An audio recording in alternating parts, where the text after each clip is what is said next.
आज की वीडियो में बात करेंगे कि जब भी आप कोर्ट में गवाही देने जाते हैं तो आपको किन बातों का ध्यान रखना चाहिए। नमस्कार, मैं डॉक्टर राजेश लोधी एडवोकेट और आप सभी का एक बार फिर से स्वागत है। तो दोस्तों, ये जो जानकारी हम आपको देने वाले हैं ये काफ़ी ज़्यादा महत्वपूर्ण जानकारी है, इसलिए वीडियो को स्किप ना करिए और एक एक पॉइंट को ध्यान से समझिए। तो सबसे पहले हम आपको बता दें कि गवाही के दोस्तों दो फेस होते हैं। पहले होता है चीफ और उसके बाद होता है क्रॉस। मतलब कि जब भी हम गवाही देने के लिए जाते हैं तो सबसे पहले दोस्तों जो हमने केस दर्ज किया था या फिर दोस्तों जो भी परिवाद दायर किया गया था उस परिवाद को अच्छे से पढ़ना चाहिए और उस परिवाद में जो बातें लिखी हैं जो है वही बातें हमको जो है वहां पे मजिस्ट्रेट के समक्ष बोलनी होती है और वहां पर वो टाइप कर ली जाती हैं। इस प्रकार पहले चीफ होता है दोस्तों और इसके बाद में क्रॉस होता है। क्रॉस का मतलब ये होता है कि जो अनावेदक अधिवक्ता हैं, जो अभियुक्त के अधिवक्ता होते हैं, उनके द्वारा हमारे हमने जो बयान दिए थे, चीफ हमारा हुआ था, उससे संबंधित प्रश्नों को पूछा जाता है और कभी कभी दोस्तों जो परिवाद में जो बातें नहीं आई हैं उसके बाहर भी प्रश्नों को पूछा जाता है। तो यहाँ पर आप समझ गए होंगे गवाही के दो फेस होते हैं। पहले चीफ होता है, उसके बाद दोस्तों क्रॉस होता है। तो यहाँ पर दूसरा पॉइंट है कि आपको गवाही देने से पहले तैयारी करनी चाहिए।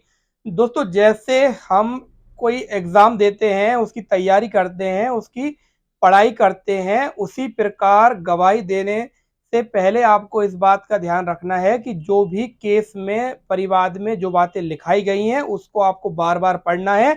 आपको गवाही के 8 दिन पहले से रोज उन सारी बातों को पढ़ना है, उस परिवाद को, उस आवेदन को पढ़ना है ताकि आपसे कोई भी बात छूटे ना या फिर आप जो परिवाद में लिखा है उसके अलावा कुछ और ना बोल दें।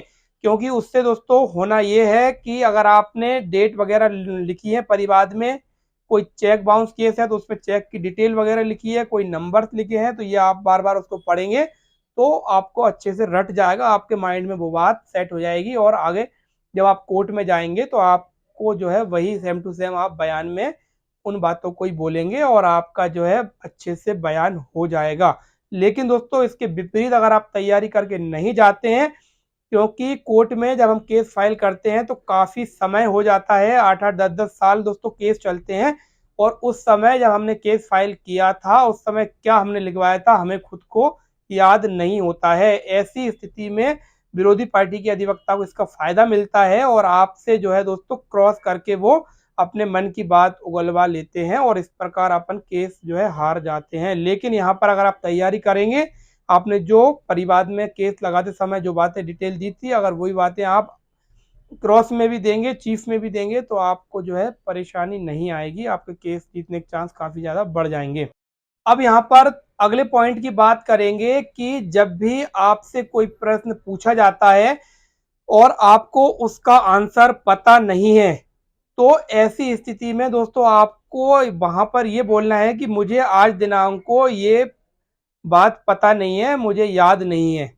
मतलब कि आप ये लिखवा सकते हैं कि आज दिनांक को मुझे ये बात याद नहीं आ रही है।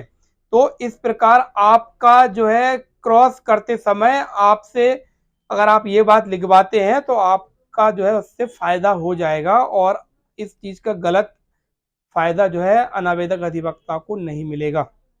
और नेक्स्ट पॉइंट है कि जब भी अनावेदक अधिवक्ता आपसे प्रश्न पूछे तो आपको हड़बड़ाना नहीं है, आपको जल्दबाजी नहीं करनी है, आपको पहले आराम से उनका प्रश्न सुनना है और उसके बाद ही जवाब देना है। लेकिन दोस्तों अक्सर हम देखते हैं कि व्यक्ति घबराया हुआ होता है, पूरा प्रश्न नहीं सुनता है, उससे पहले ही अपना जवाब देने लगता है। तो ऐसी स्थिति में जो है दिक्कत आती है, इसलिए पहले अनावेदक अधिवक्ता का पूरा प्रश्न सुने उसके बाद उसका रिप्लाई करें। एक पॉइंट यह है कि अनावेदक अधिवक्ता के उकसावे में आप ना आए, क्योंकि दोस्तों कोर्ट में जब गवाही होती है तो जो अनावेदक के अधिवक्ता होते हैं वो आपको जानबूझकर उकसाते हैं, आपको गुस्सा दिलाते हैं ताकि आप हड़बड़ी में कुछ का कुछ बोल दो और जिसका फायदा उनको मिल जाए। तो यहाँ पर आपको उकसावे में नहीं आना है। जब भी आप गवाही देने जाएं तो आपको ठंडे दिमाग से जो है उनकी बात सुननी है। अगर वो कुछ गलत भी कह रहे हैं तो आपको जो है ठंडे दिमाग से सुनना है और फिर उसके बाद कहना है कि ये बात आप गलत कह रहे हैं जबकि सही बात यह है।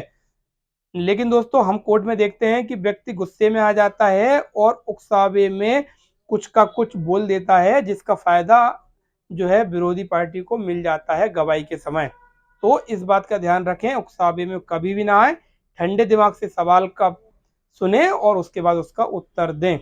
तो दोस्तों एक बात और यहाँ पर ध्यान रखनी है कि अनावेदक अधिवक्ता का प्रश्न सुने, जितना वो प्रश्न पूछते हैं उतना ही उत्तर देना है। दोस्तों लोग क्या करते हैं कि पूरी कहानी सुनाने लगते हैं, कोई प्रश्न पूछा गया है उसके एवज में पूरी कहानी सुनाने लगते हैं। इससे होता यह है कि मजिस्ट्रेट भी इरिटेट हो जाते हैं और जो अधिवक्ता महोदय हैं वो भी इरिटेट हो जाते हैं, और इसका जो है नुकसान अपने केस में जो है देखने को मिलता है। इसीलिए जितना प्रश्न पूछा जाए उतना ही उत्तर देना चाहिए जब भी हम गवाही देते हैं, क्योंकि अगर आप ज़्यादा बताएंगे तो आपको जो है नया प्रश्न सामने वाला व्यक्ति पूछेगा और आप जो है अपने ही उत्तर में फंसते जाएंगे, और इससे आपके केस में काफ़ी ज़्यादा नुकसान हो सकता है। इसलिए जितना प्रश्न पूछा जाए सिर्फ शॉर्ट में उतना ही उत्तर दें। जहां लगता है कि आपको हाँ या नहीं में प्रश्न पूछा गया है और आपका जो है शॉर्ट में आप जवाब नहीं दे पा रहे हैं, तो आप उसको थोड़ा सा समझा के भी बोल सकते हैं, लेकिन दोस्तों ज़्यादा लंबा उत्तर देने से बचना चाहिए। और एक और महत्वपूर्ण बात है दोस्तों, कोर्ट में गवाही देते समय सबसे ज़्यादा आवश्यकता होती है कॉन्फिडेंस की। इसलिए कितना ही बड़े से बड़ा भी कोई वकील है तो आपको डरना नहीं है, आपको जो है कॉन्फिडेंस बनाए रखना है, क्योंकि दोस्तों कितना ही बड़ा वकील आपकी विरोधी पार्टी ने क्यों ना कर लिया हो, क्योंकि जो न्याय की प्रक्रिया है, न्यायालय की जो प्रक्रिया है सबके लिए एक समान है। आप अगर गवाही अच्छे से देते हैं, आप सबूत अच्छे से देते हैं, आपके पास पर्याप्त सबूत हैं, आपकी गवाही में दम है, तो आप केस जरूर जीतेंगे, भले ही कितना ही बड़ा एडवोकेट क्यों ना हो आपके विरोध में। तो आपको कॉन्फिडेंस बनाए रखना है, आपके कॉन्फिडेंस पर भी काफ़ी ज़्यादा जो है केस डिपेंड करता है। दोस्तों हमें सहयोग करने के लिए सुपर थैंक्स वाले बटन को दबाएं और हमें सहयोग करें। वीडियो अच्छी लगी तो लाइक करें और फॉलो और सब्सक्राइब भी जरूर करें दोस्तों।